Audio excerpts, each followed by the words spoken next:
वही time gate कर लेते हैं दोबारा।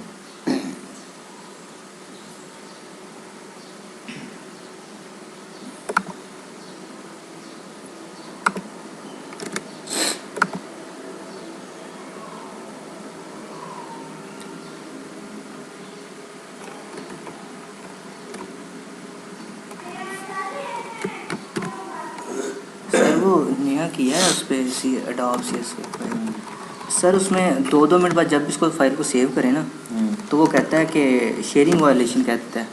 उसके बाद वो फाइल को सेव ही नहीं करता, जितना भी काम किया हो ना। शेयरिंग वायलेशन आता है सर, कोई एरर। शेयरिंग किससे कर रहा है सर पता नहीं, कोई वो सर उस सारे कोड को कॉपी करके न्यू फाइल में पेस्ट करता हूँ, तो फिर वो सर 2 या 3 वाला काम कर लेता हूँ, वो हो जाता है, और फिर वही कह देता है शेयरिंग वायलेशन।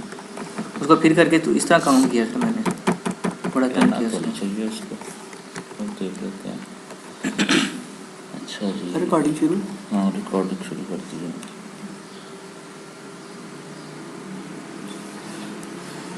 अच्छा, अब ये हमने डेट बना ली थी, ठीक है। ये इतना किया था लास्ट लेक्चर में, फंक्शन चला लिया था। फंक्शन का नाम रखा है फंक्शन माई डेट। अब हमने इसका टाइम चलाना है। ऑन लोड पे मैं इसको कॉल कर रहा हूँ।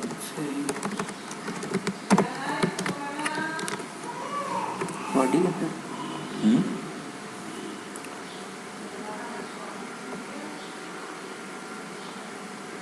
ठीक है, ये डेट आ गई। टाइम इसको हम डेट नहीं चाहिए, हमें डेट को बता देते हैं, सिर्फ टाइम चलाना है।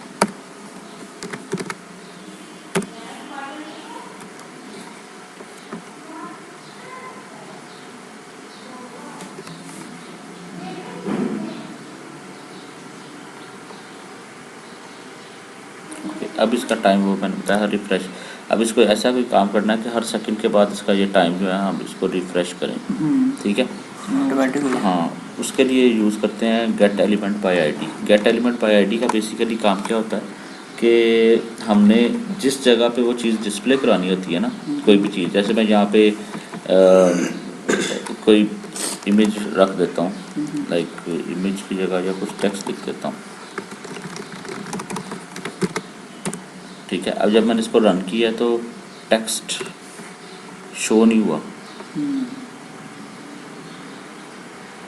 अभी शो हो रहा है, अलाउ करें, गायब हो गया, ठीक है।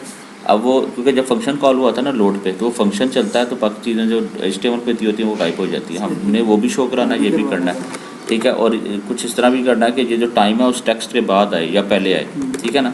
तो जिस लोकेशन पे आपने उसको डिस्प्ले करवाना होता है उस लोकेशन का ना कोई एक नाम रख देते हैं, आईडी। मैं इसका आईडी रख देता हूँ टाइम, ठीक है। मैं चाह रहा हूँ इस लोकेशन पे वो टाइम शो हो, यानी कि ये लोकेशन किसके बाद आ रही है, इस टेक्स्ट के बाद आ रही है, या जो भी आपकी वो चीज़ आ रही है। तो इस जगह का मैंने एक नाम रख दिया, आईडी रख दिया टाइम। अब इस आईडी को गेट कर लेते हैं ऊपर। तो यहाँ पे मैं इस लाइन को फ़िलहाल रिमार्क्स लगा रहा हूँ।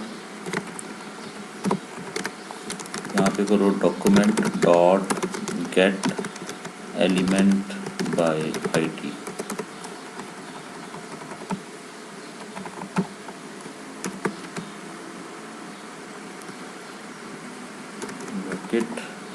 इसके अंदर हम आईडी दे देते हैं टाइम, ठीक है। डॉट इनर HTML, यानी कि HTML के अंदर कहाँ पे शो हो, ठीक है ना। अब इसके आगे आपने क्या करना है, ये जो मैंने नीचे प्रिंट करवानी है चीज़, अब ये जो मैंने नीचे लाइन लिखी हुई है प्रिंट तो यही कर रही है ना, तो इसके आगे आप वो नीचे वाली लाइन कॉल कर लो। अगर आप और करो तो सिर्फ ये चीज़, इतनी चीज़, डॉक्यूमेंट डॉट राइट की जगह इतनी चीज़ लिख दी है मैंने, बाकी तो वही है ना, बल्कि राइट की जगह ये लिख दिया, बाकी तो वही है। यानी कि मैंने गेट कर लिया ना कि मैं पहले तो ये आपका सिर्फ लोड हो जाता था और शो हो जाता था। मैं चाह रहा हूँ जहाँ पे टाइम की आइडिया उस जगह पे ये डिस्प्ले हो, ठीक है।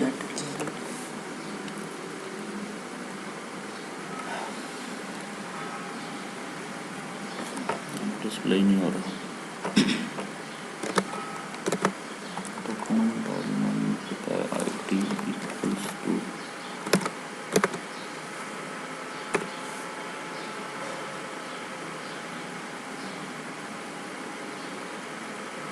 ठीक है। अब टाइम आ गया नीचे, ठीक है। अब वो दोनों चीज़ें शो हो रहे हैं, इसका मतलब वो HTML का भी सारा डाटा शो कराएगा और आपका भी।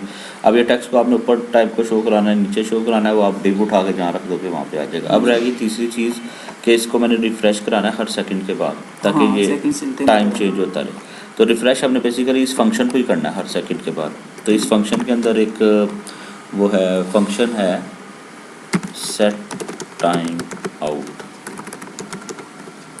सेट टाइम आउट का फंक्शन के अंदर पैरामीटर में मैं कोमा डाल रहा हूँ। तो कोमा से आप नए वर्जन में डालोगे ना, वो साथ साथ गाइड भी करेगा। मेरे पास पुराना वर्जन है। कोमा का से पहले जो चीज़ देनी है, जिस चीज़ ने रिफ़्रेश होना है उसका नाम। कोमा के बाद देना है डिले, कितनी देर बाद रिफ़्रेश हो। तो हमने किस चीज़ को रिफ़्रेश करना है, इसी फंक्शन को करना है, इसी फंक्शन को करना है ना। तो इस फंक्शन का नाम कोमा से पहले, जिसको करना है। हाँ, और कितना करना है उतना डिले, 1000 मिली सेकेंड्स, एक 1000 मिली मिलीसेकंड में सेकेंड, होता है इसमें। मिली सेकेंड होता है। 1000 मिली सेकेंड का मतलब 1 सेकेंड, ठीक है। तो 1 सेकेंड के बाद उसने रिफ़्रेश होना है। अब आप इसको चलाएं, हर सेकेंड के बाद रिफ़्रेश हो रहा है टाइम। वो रिफ़्रेश पता नहीं पेज ही कर चलेगा, रहा है। हाँ तो पेज भी रिफ्रेश कर रहा हाँ, है। पेज रिफ़्रेश वो फील नहीं कराएगा, वो आपका टाइम रिफ़्रेश कर रहा है ये सिर्फ। टाइम गलत सेट है वैसे। हाँ, इसमें तो गलत है, वो उसके हिसाब से चल रहा है ना, जो भी इस सिस्टम पे के हिसाब से ये 11 वैसे बजे हैं, वो 10 बजा, जो भी सिस्टम है वो उठाएगा टाइम। सही। ठीक हो गया, उसके मुताबिक वो चलता जाएगा, ये जहाँ जहाँ पे खुलेगी जिस कंप्यूटर पे उसका टाइम उसी का टाइम गेट कर लेगा, करंट टाइम उठा लेता है। ये देखो मैं ऊपर लिखता हूँ, अब आप इसको रिफ्रेश करें तो टाइम ऊपर आ गया। तो गेट एलिमेंट बाय आईडी क्या करता है, अपने अप्रोप्रिएट लोकेशन पे जहाँ पे भी उसको डिस्प्ले करवाना है डिस्प्ले करा सकते हैं। ठीक हो गया। अच्छा, अब इसी में फिर फर्दर चीज़ आ जाती है फॉर्म। सर ये बॉडी के अंदर आपने लिखा है ना माई डेट, हैं? बॉडी के टैग के अंदर हाँ, ऑन लोड कराया ना टाइम पहले। जितने भी सर ऑन लोड वगैरह करवाने हैं वो इसके अंदर करवाने हाँ, हैं। लोड नहीं, लोड वैसे तो बॉडी लोड होती है ना, तो लोड तो इधर ही यूज़ होगा। सर अच्छा ये चीज़ होगी, ये तो माई कंप्यूटर का जो भी उस कंप्यूटर पे ओपन हो रहा है वो कर रहा है। अगर हम कंट्री वाइज कोई टाइम गेट करवाना चाहें तो उसके फंक्शंस हैं, वो नेट से आपको हर कंट्री का फंक्शन मिल जाएगा। जैसे भी मैंने पिछले दिन किसी का कराया था, वो यूके का कराया मैंने एक, वो मुझे भी नहीं पता था उसका। मैंने यूके टाइम करंट टाइम का ना फंक्शन डाउनलोड किया, वो फंक्शन लगा दिया बस। उसका फंक्शन होता है ना हर एक का, वो टाइम गेट कर लेता है। अच्छा, अब फॉर्म वैलिडेशन, इस फॉर्म को मैं एक नाम दे रहा हूँ। वो नहीं आया राशिद आज? हाँ ये सर उसकी हो गई है जॉब। अच्छा, हाँ ये सर पैकेजेस में हुई है। ये वाले पैकेजेस में? ये सर कसूर ब्रांच में, अच्छा अच्छा, तो वो अब आगे से नहीं आएगा। चलो अच्छा यार। किस एज ए व्हाट? सर असिस्टेंट है उसका, वो हार्डवेयर डिपार्टमेंट में है कोई असिस्टेंट की। चलो ये तो अच्छा है यार। हाँ जी कब से हुई है? सर उसने कल बताया कि मेरा मेडिकल हुआ है। तो मैंने कहा बहाने आगे से कहते नहीं, बस अब मैंने कहा फिर किसी दिन चक्कर लगाऊंगा मैं। जी नहीं, अच्छा मैं ला दूँ, मेरे नाम पे हैं? अच्छा जी, नाम के बाद हम कर सकते हैं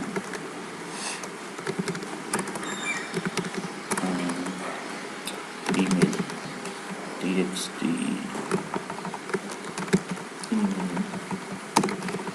सर ये TXT ईमेल और TXT नेम, हैं? ये जो आगे लिख रहे हैं आप, हाँ, ये फंक्शन की नेम है। ये मैं नाम दे रहा हूँ वैसे ही। अच्छा इनका वेरिएबल नेम मैंने बेसिकली अब Variable इनको name। कॉल करना है ना नामों के थ्रू, तो इनको मैं नाम दे रहा हूँ। पासवर्ड, इसको नाम दे देते हैं TXT पासवर्ड, कोई भी अपनी कोई तरफ से भी नाम दे दे दे। एक वेरिएबल है, क्योंकि मैंने इस टेक्स्ट बॉक्स को जब कॉल करना है तो नाम से ही कॉल करना है ना। वो नाम फिर वहाँ लिखेंगे। कंफर्म पासवर्ड,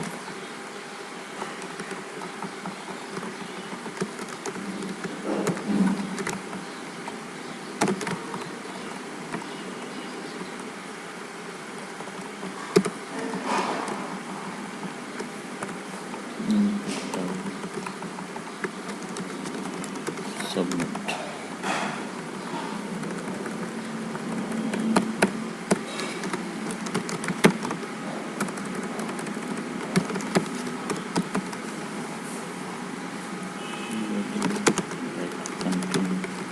अच्छा, अब मैंने एक फॉर्म बनाया, इस फॉर्म के अंदर फॉर्म का मैंने नाम रखा है FRM यस सर। और इसके टेक्स्ट बॉक्सेस को मैंने एक एक नाम, मैंने अब इसकी फॉर्म वैलिडेशन करनी है, ठीक है ना।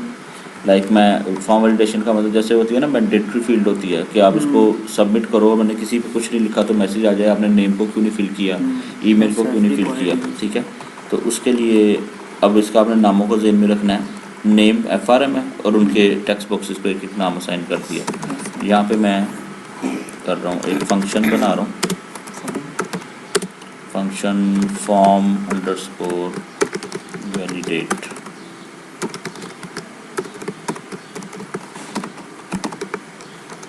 अब इधर बेसिकली कंडीशंस लगानी है कि पहले टेक्स्ट बॉक्स को अगर फिल नहीं करता यूज़र तो मैसेज कर दे कि जी आपने इसको फिल क्यों नहीं किया। तो कंडीशन लगा रहा हूँ इफ़ पहले टेक्स्ट बॉक्स का नाम क्या बनता है, डॉक्यूमेंट डॉट FRM फॉर्म का नाम डॉट उस फॉर्म के टेक्स्ट बॉक्स का नाम, इसलिए नाम रखे थे कि यहाँ पे कॉल करेंगे, ठीक है ना। डॉट वैल्यू, सर ये डॉट डॉट अगर लगाते हैं तो वो डॉट का मतलब कॉल करता है। उसका पाथ बनता जाता है ना, प्रॉपर्टीज आती जाती हैं। लाइक डॉक्यूमेंट की प्रॉपर्टीज है कौन सा फॉर्म, एक फॉर्म में पेज पे मल्टीपल फॉर्म भी हो सकते हैं ना। तो आपने फॉर्म का नाम फिर उस फॉर्म के टेक्स्ट बॉक्स का नाम और उसकी वैल्यू, इतनी लाइन का मतलब है उसके अंदर जो चीज़ लिखी जा रही है वो आपने गेट कर ली है, ठीक है। इसको कहते हैं इक्वल्स टू नन, यानी कि कुछ ना अगर लिखे या ये भी आप कर सकते हो इक्वल टू नन के बजाय आप ये कर सकते हो कि not, if not document dot, यानी कि ना उसके अंदर लिखे, एक ही बात है। तो यहाँ पे मैसेज आ जाए अलर्ट एंटर नेम, ठीक है। ओके, अब ये वाला फंक्शन चलना कब है, जब आपने बटन पे क्लिक करना है। तो हम ये वाला फंक्शन इसके सबमिट के क्लिक पे कॉल कर लेते हैं। On click form underscore validate, ठीक हो गया। अब रन करो,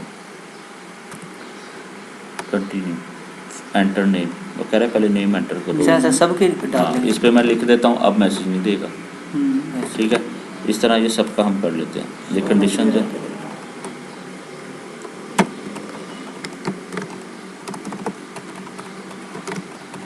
if document dot FRM TXT email, तो यहाँ पे क्या दे, एंटर ईमेल, फिर पासवर्ड का TXT पासवर्ड, तो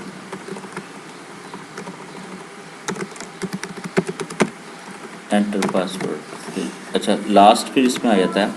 अच्छा कंफर्म पासवर्ड वाले में यह है कि आपने देखना कि पासवर्ड और कंफर्म पासवर्ड आपस में मैच कर रहे हैं कि नहीं। तो लास्ट की कंडीशन फिर ये हो जाएगी if document dot FRM dot TXT password dot value not equal to document dot FRM dot TXT c password, ये पासवर्ड डॉट वैल्यू, वही चीज़ दोबारा यहाँ पे सी पासवर्ड कर देते हैं। अगर सी पासवर्ड की वैल्यू प्रीवियस वाले पासवर्ड बॉक्स से मैच नहीं कर रही तो message they password does not match, ठीक है। अब एंटर नेम का मैसेज आया, एंटर ईमेल का मैसेज आया, एंटर पासवर्ड का मैसेज आया, ठीक है। मैं नेम डाल देता हूँ, ईमेल नहीं डालता हूँ, पासवर्ड डाल देता हूँ और पासवर्ड को मैच नहीं कराता हूँ। अब दो एरर आने चाहिए, एक ईमेल वाला एंटर ईमेल और कह देंगे पासवर्ड डज नॉट मैच, ठीक है। अगर मैं नेम भी डाल देता हूँ, ईमेल भी डाल देता हूँ, पासवर्ड भी मैच करा देता हूँ तो एरर नहीं आएगा, ठीक है। अच्छा अब इसके अंदर एक मसला और आ रहा है कि एरर चलो आ गया है, ठीक है, एरर आ गया, मैंने एरर्स को जब ओके किया तो मेरे बॉक्स खाली हो गए। अभी तो 4 फील्ड है ना, ये 25-30 फील्ड हुई तो मैं बार बार दोबारा हिम्मत नहीं करूँगा इसको टाइप करने की, बात में लगी है। इसको टेक्स्ट को गायब नहीं होना चाहिए। उसकी रीज़न क्या है कि हम फॉर्म को करवा रहे हैं सबमिट, जब सबमिट होता है तो रिफ़्रेश हो जाता है।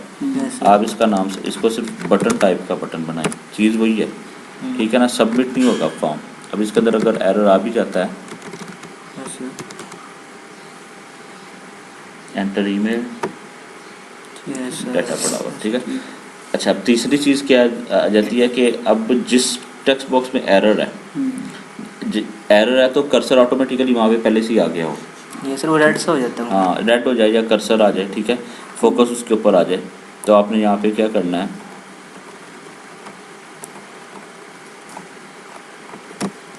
इसी को कह दें document dot frm.txt name dot focus का फंक्शन है। ये बिल्ट इन फंक्शन फोकस। हाँ, फोकस, उसके ऊपर फोकस आ जाएगा।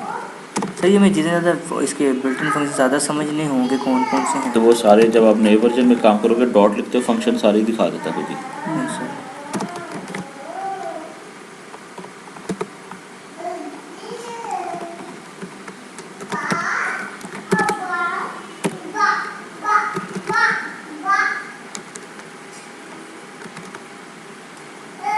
एंटर ईमेल, कर्सर देखो ईमेल वाले बॉक्स पे आ गया, ठीक है। अच्छा, एक और मैसेज होता है ईमेल का, मैंने ईमेल भी डाल दिया, अब एरर नहीं देगा, लेकिन ये ईमेल तो नहीं है ना, ईमेल में तो @साइन वगैरह होता है, अगर उसका आपने अगर लगाना है तो वो इसके अंदर बिल्ट इन है, उसको लगाने की वैसे ज़रूरत नहीं है। आप विंडो में जाओ, बिहेवियर्स में, बिहेवियर में प्लस पे क्लिक करोगे तो ऑप्शन आएगी वैलिडेट फॉर्म, इस पर क्लिक करो, यहाँ पे वो वाला टेक्स्ट बॉक्स सेलेक्ट करो जिस पे लगाना है, रिक्वायर्ड का मतलब है ये जो भी हमने लगाया मैंडेटरी वाला, यस सर। ठीक है, और ईमेल एड्रेस ओके कर दो। इसका एक बड़ा लंबा फंक्शन है, वो इसकी लेंथ को गेट करता है और सारी चीज़ें, वो ये देखो उसने फंक्शन इसका बना दिया ऊपर, ये उसका उसने कॉल कर लिया और ये पूरा फंक्शन आ गया उसका ईमेल का। अच्छा, अब इसमें ये ईमेल का एरर कब देगा, जब फॉर्म सबमिट होगा।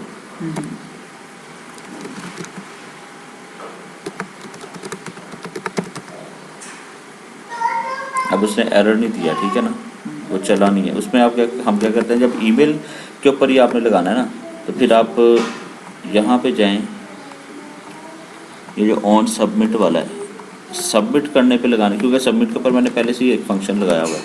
सबमिट करने पे जो लगाना है, आप ईमेल पे इसको करते हैं कि जब ईमेल के बॉक्स से गलत एंट्री करके यूज़र निकले ऑन ब्लर, वो फंक्शन तब कॉल हो जाए।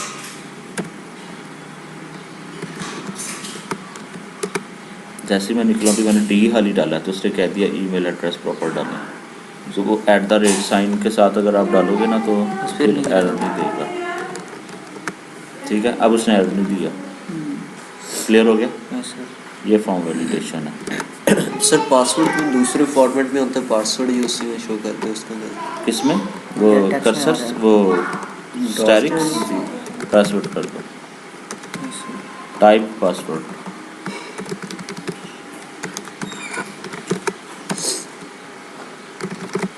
ठीक है। सर इनकी फील्ड्स के साथ जो सा स्टैटिक लगाना है वो डॉक्यूमेंट डॉट राइट में लगाएंगे। नहीं नहीं नहीं, वो यहीं पे इसके आगे लगा दो,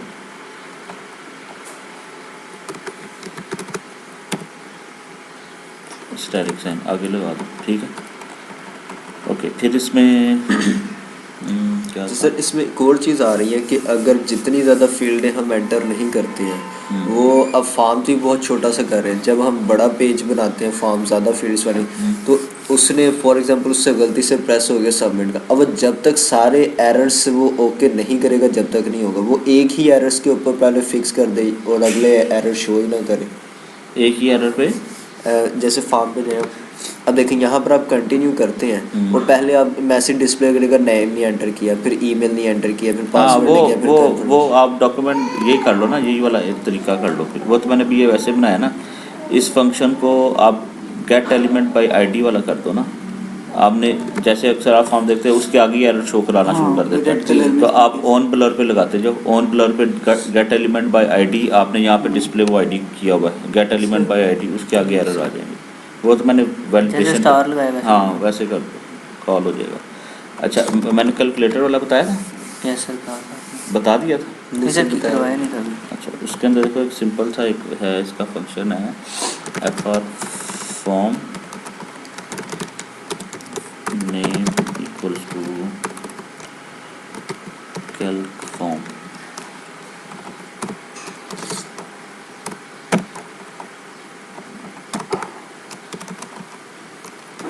इनपुट टाइप टेक्स्ट, टेक्स्ट का नाम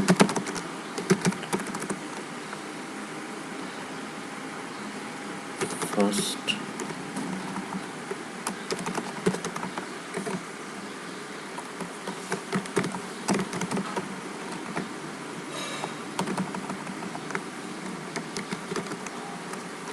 सेकंड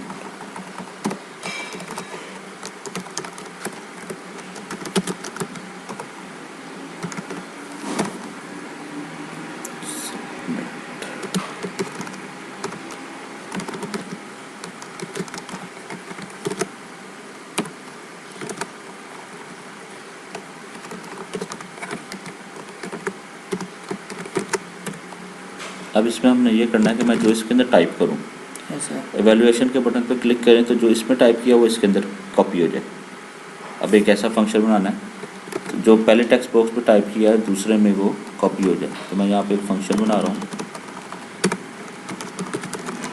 फंक्शन माई कैल्क। ये कैलकुलेटर आपको असाइनमेंट में आपने बनाना है, मैं सिर्फ गाइड कर रहा हूँ। अब होता है ना मैथ के अंदर x इक्वल्स टू वाई, तो y इक्वल्स टू एक्स। आपने जो y की वैल्यू अगर x को असाइन करनी है तो उसको इक्वल कर देते हैं ना। तो अब गौर करो, पहले टेक्स्ट बॉक्स का नाम है document dot Calc, Calc form रखा है, yes sir. Calc form dot first dot value, ठीक है। और दूसरे टेक्स्ट बॉक्स का नाम है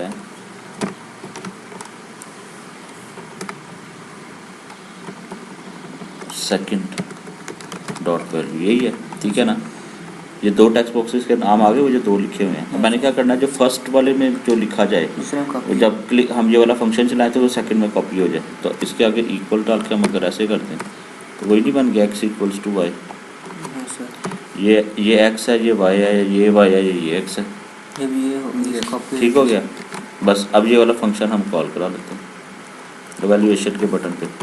जब क्लिक करें on click my underscore Calc का फंक्शन कॉल हो जाए।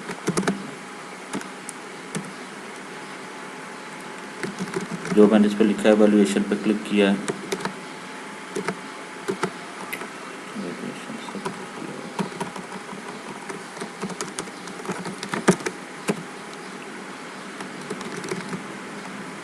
ठीक है, कॉल कर लिया उसने। मैं इसके अंदर जो भी लिख रहा हूँ जब एवेल्यूएशन पे क्लिक करता हूँ कॉल हो जाता है। अच्छा, ये तो सिंपल एक टेक्स्ट कॉल हो। अब मैंने असल में करना क्या है कि मैं इधर लिखूँ 66 + 9 एग्जाम्पल। तो एवेल्यूएशन पे क्लिक करूँ तो 66 + 9 को कॉपी ना करे, उसका आंसर दे। आंसर कॉपी कर। बात में लगी है, Yes. यानी कि जो पहले टेक्स्ट बॉक्स पे जो काम हो रहा है उसकी एवेल्यूएशन करे। तो इसके अंदर एक ईवैल का फंक्शन है, बिल्ट इन फंक्शन।